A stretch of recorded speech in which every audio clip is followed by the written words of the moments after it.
Hello and welcome along to this video where we want to look at what was included in the 0.2.2 release of the ClipImg extension for Visual Studio Code.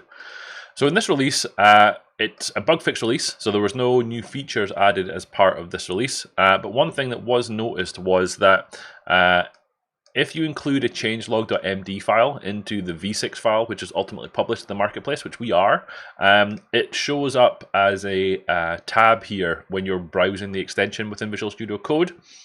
Now, due to the fact that we weren't populating this, there was nonsense information basically within this changelog.md for this specific release. So Matthias noticed this and he flipped a switch within the cake recipe that we're using for doing the build process.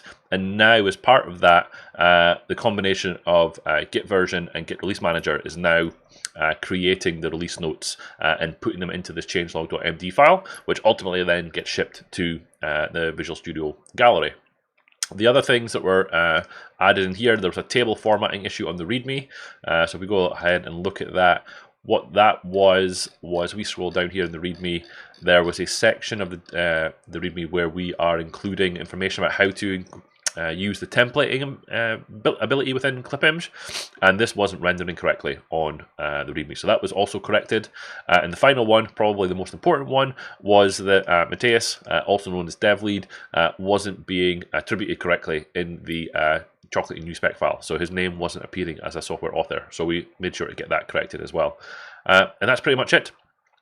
So if there's any questions, feel free to reach out on Twitter, Get13, or raise an issue in the ClipImg VsCode GitHub repository. And that's it for now. Thank you very much.